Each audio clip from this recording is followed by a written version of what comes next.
থেকে কি লম্বা হয়ে গেছে আরো? সমান সমান হয়ে গেছে। তো মেয়ে আরো রোগা হয়ে গেছে। হ্যাঁ বাবা, মুখটা এরকম আম হয়ে গেছে, পুরো সরু হয়ে গেছে।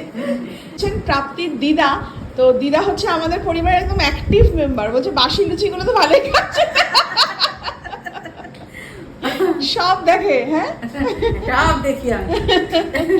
আমফানের বোনের জন্য একটু জিনিস কিনতে, আর ওখানে দেখা হয়ে গেছে আমাদেরই পরিবারের দুই সদস্যের সাথে। এই দিদি একজন, আর একজন কোথায়? ওই যে আপনার নামগুলো বলে দিন। মলি। আচ্ছা, সব এখানেই বাড়ি? হ্যাঁ আমাদের, হ্যাঁ কাছাকাছি। যা, আর একজন পরিবার ওই যে। শিখবে না মিস, বলে আমি বলে গিয়ে কত অত্যাচার করবো।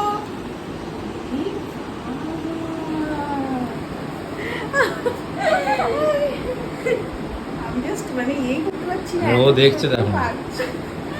তুমি আমফানের বোন। আর আমফান কালকে কি বলেছিস? বলছে আমি এখন আর মিশের ছোট মেয়ে নেই, আমি মেজো মেয়ে হয়ে গেছি। মিসের মেজো মেয়ে হয়ে গেছিস? হ্যাঁ, প্রাপ্তি দিদি বড় মেয়ে, আমফান মেজো, আর এই যে ছোট মেয়ে। ওই দেখো আমফানের মতো কি ভুল বুঝকে দেখছে। আমি যেটা কি ছাড়ি, ওই ছাড়ি নয়, মেঘলা চাদর, মেঘলা চাদর। ভালো তো পছন্দ হচ্ছে না, বলি না তো। আর তোমরা একটুখানি এটা লাগানো, এদিকে এদিকে হ্যাঁ অফ করে দিও। তোমরা অনেকেই আমফানকে মিস করছিলে না? এই বস বস, আমফানকে দেখে নাও, আর আমফানের অস্ট্রেলিয়ার ডিমটাও দেখে নাও। আমি তো এসে দেখছি ফুটবল হয়ে গেছে। আমফান, তুই যে বললি মিস আমাকে অস্ট্রেলিয়ার ডিম কমাতেই হবে, আমাকে রোগা হতে হবে, খাওয়া দাওয়া কন্ট্রোল করছিস কি? তাহলেই হয়েছে। হ্যাঁ।